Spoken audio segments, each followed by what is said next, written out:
Right then, let's have a look at the player ratings for last night's game against Tottenham. And I think there's probably going to be some discussion as usual in how these play out. But as always, let me know your thoughts and let's get stuck into them and see how we do.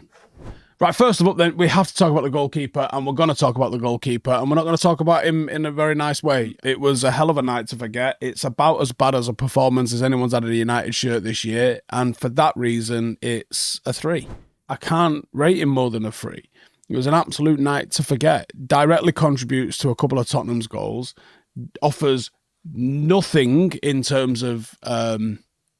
even one of the saves he did out of the 2 that he made, literally as an assist for Solanke, he didn't find that. His passing was awful. 61% pass completions, horrendous. Only 2 of 12 longer balls completed. He basically was... It was as bad a performance as anyone's had in a United shirt this year. His nervousness, hesitancy spread to the defence in front of him. Awful game. Yeah, awful game. 3.5 out of 10. Well, 3 out of 10. Awful. And here's the thing. People go, can't say that. Why? Why can't I say that? Why can't I say, what is can you rate him if you want to rate him higher, can you tell me why? The holiday season is here, and that means more time online, where it's last-minute Christmas shopping, streaming festive movies, or staying connected with family and friends. But with all that online activity, protecting your privacy has never been more important, and that's where Surfshark VPN comes in. This Christmas, Surfshark is the ultimate gift for you. Head to surfshark.com/Howson and get 4 months extra of Surfshark for free, an unbeatable holiday price. But hurry, this deal is only here for a limited time. Surfshark keeps your online activity private and secure by hiding your IP address and encrypting your connection. Whether you are browsing on public Wi-Fi or accessing content from around the world, Surfshark's powerful protection has got you covered. And with a clean web feature, you will enjoy a safe, ad-free browsing experience that is perfect for finding holiday deals without the annoying pop-ups. And best of all, one account covers all your devices, so you are protected on everything from your laptop to your smartphone. Don't let hackers or trackers steal your holiday cheer. Click the link in the description to go to surfshark.com/Howson to secure this exclusive Christmas deal. 4 months extra for free with a 30-day money-back guarantee. Big thanks to Surfshark for sponsoring today's video. Make online safety your new holiday tradition. Lindelof. Now, obviously, Lindelof went off injured. He was on the pitch for a substantial amount of time still, but even that, 5 out of 10. He managed only 1 interception, no tackles. It was a disappointing return for him.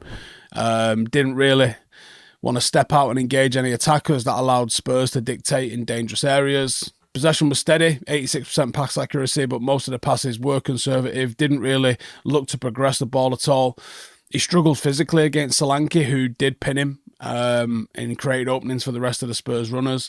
His inability to take command of the defensive line really did leave us vulnerable in the transition at times. Also, 5 out of 10, Lisandro Martinez. And for that, it was a mixed performance. Defensively, he actually recorded quite a lot. 5 clearances, 3 blocked shots, 1 interceptions. Numbers suggest involvement, if not dominance. 87% pass accuracy, 11 accurate long balls, showing some of the threats that he's got with his role in transitioning the team forward. But those contributions totally overshadowed by how he struggled in the 1v1 situations and actually with his sort of positional awareness at times. He lost key battles in the channel, especially against Kulusevski and Solanke. The lack of sharpness in those areas, the lack of incisiveness in those areas really found us wanting. And there's been a decline in his box defending, which is a little bit of a concern. Spurs frequently found space in and around his area. It's a 5 out of 10 performance. Leny Yoro, 7. Now, Yoro was probably a little bit of a bright spark in that back line, really, especially considering that was his first full 90 for the club. Defensively, he led. He had 9 clearances, 3 tackles, 3 blocked shots. He showed composure under pressure. He's shown a willingness to engage physically. He had a 92% pass accuracy, 68 passes in total, 9 accurate long balls, again showing a little bit of ball progression and not afraid to go direct. It was a very solid performance. He struggled to cover some of the errors of his teammates. Occasionally there was gaps left because of his eagerness to step up. I think he's obviously one. We saw this in the first couple of games under Amorim, where players pressed hard out of position. It's obviously one of his asks of the centre halves, especially the wider pair, is that they press high and they try and engage and they try and battle 1v1 in and around the halfway line while the other two kind of shuffle across and cover for that. And there's going to be missteps with that. There's going to be mistimings with that. There just is. And it's going to take a little bit to get used to. But he didn't really cause too many gaps when he did do that. And he will be learning. But, immense potential and maturity in such a chaotic game. A solid 7 out of 10 for Leny Yoro. Wing-backs, Delo, I'm going to say 6 out of 10. It was a busy game from him. He was involved offensively and defensively. It's probably one of his better games, actually, in terms of how he's played, because he's been well off the boil since Amorim came in, actually. But he got 4 key passes, including 1 massive chance. Was one of the more reliable outlets in a wide area in terms of chance creation. He managed to complete 6 crosses, but only 1 was accurate. 5 long balls, only 2 were accurate. Defensively, he made 4 clearances and 2 tackles, but he was dribbled past a couple of times when Kulusevski did drift wide. He lost possession 15 times. So like I said, it was a busy game from him. Maybe lacked a little bit of quality. On the other side, Mazraoui, I'm going to say 6.5 out of 10 for Mazraoui. Defensively, there was 5 tackles, excellent timing and aggression with those. 7 long balls, 4 accurate. Again, someone that's not afraid to go direct. Offensively, he was involved 89 touches, 80% pass accuracy, showing that he's usually a lot higher than that. But he was trying to play with a little bit more risk. And a little bit like Delo, he was caught out of position, and did leave gaps occasionally for Spurs to exploit in wide areas during transitions. But that's how Spurs play. They are a transition-heavy team with quick forwards who are going to flood forward. So you are going to get caught out like that occasionally, which is why it's a 6.5 out of 10. Probably one of the lowest ratings we've given Mazraoui, I would like to think. Ugarte, 7 out of 10. One of the better performers, tirelessly working to shield the defence. 10 clearances, 7 tackles, 3 interceptions. His ability to disrupt is like Jedi level. He spots things, he anticipates things so well. In possession, he was pretty efficient. Again, we weren't great in possession. Like, there wasn't really a lot, just the nature of the game, I think. 85% pass completion, pass accuracy. His forward contributions were limited. He's not someone that's going long, only 1 long ball from him. And despite that, he was often left quite isolated, particularly in the first half, as Eriksen failed to provide any sort of physical support alongside him. But his performance underscores the need for a more balanced midfield pairing, because I think Ugarte has just sewn up that spot. The question is, who's alongside him? And I think the long-term answer is not Christian Eriksen. Christian Eriksen's had a great season this season. He didn't have a great game last night, but he's had a great season. It's a 5 out of 10, I think, for Eriksen. But Christian Eriksen, technical qualities never been in doubt. But the lack of mobility and defensive output, I thought, especially last night, were major issues. Offensively, 3 key passes, 88% pass completion, 2 accurate long balls. Nice. That's what we want to see. Defensively, no tackles, just 1 ground duel.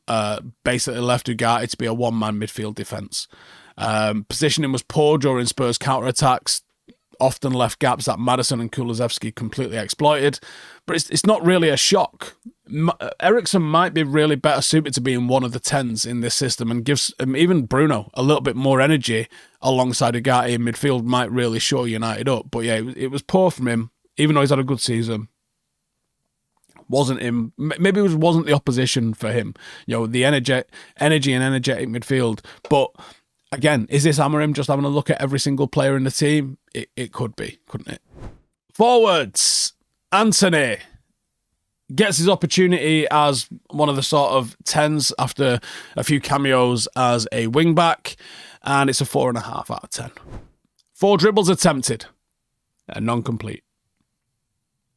Okay. Didn't beat a single defender 1v1. Defensively, contributed with 2 clearances, but that was it. No key passes, no accurate shots, no dribbles completed, lost possession 11 times, and hooked for someone with a little bit more creativity.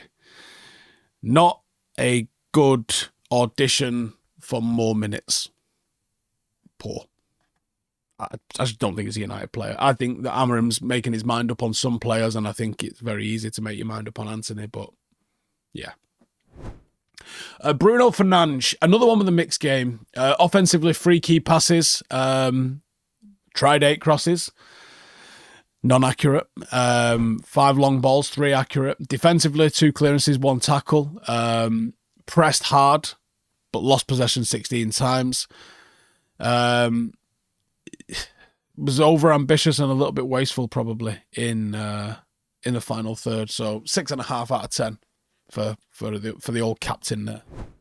Rasmus, quite a non-entity, actually, for him. Again, 3 dribble attempts, 1 successful, 1 shot that was off target, pretty much nullified by Spurs defence. 23 touches, only completed 8 passes. You know, on some levels, it's a bit of a lack of service, but there was times, especially when you see the replays, some of the opportunities as United are breaking and the ball's breaking into the box, his runs are too straight. You've got to zig and zag. You've got to move defenders around. And there's a couple of opportunities. I think it might have been Bruno. I can't actually remember. The ball has gone across the face of the 6-yard box. And Højlund is still in the middle. He's not even gambled to try and get across to the front post. That's just what you have to do as a striker. You've got to get across the front post and see if you can get something on it and direct it towards a goal. Those are the tools of your trade.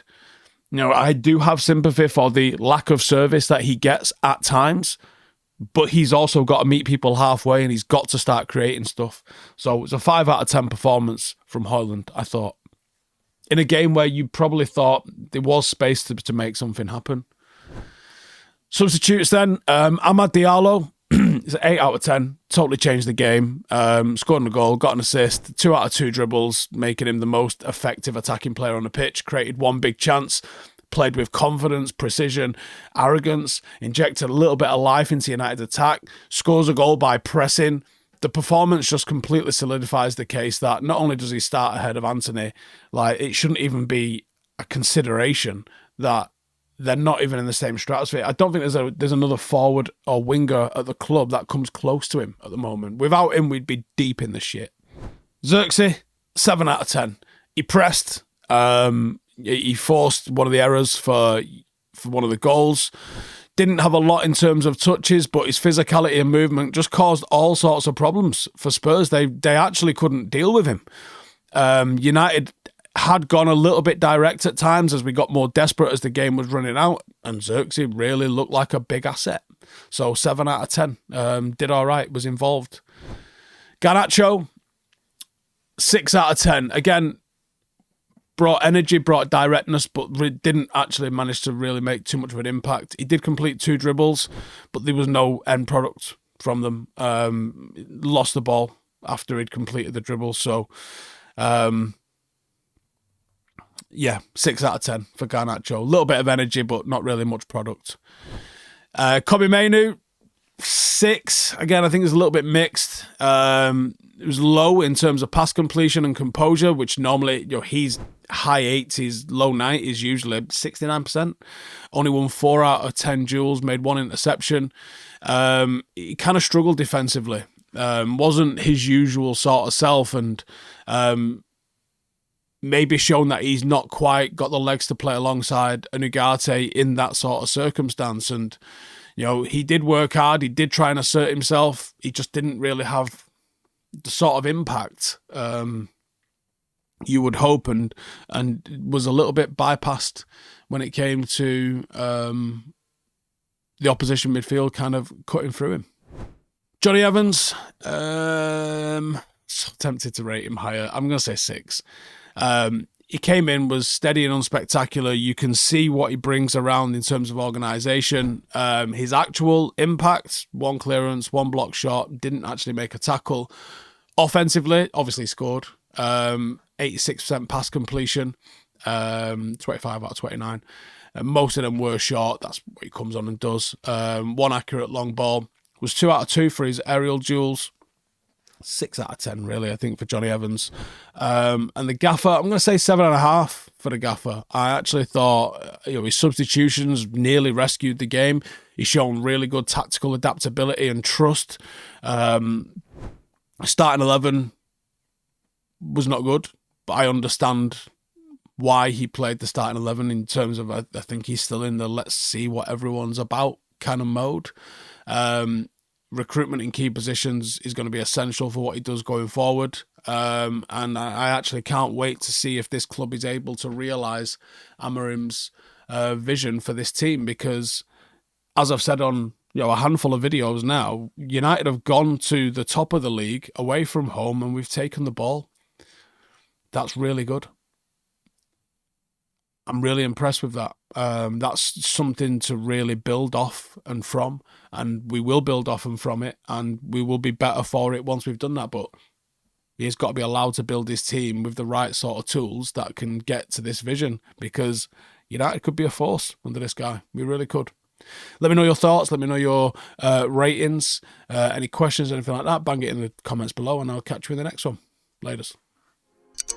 Hey, thank you for watching the video. If you are new around these parts, then don't forget to subscribe. My channel is proudly supported by my community on Patreon. If you'd like to get a little bit of extra content, a Discord group, meetups, 5-a-side games, weekly podcasts, behind the scenes, and even an occasional bit of transfer news as and when I get it, then for the price of a pint, you can show your appreciation for the content that we make and get some goodies for doing so as well. Check the link in the description or click the button right here. You'll also find all of my socials here too if you want to follow me on any of those platforms. Nice one.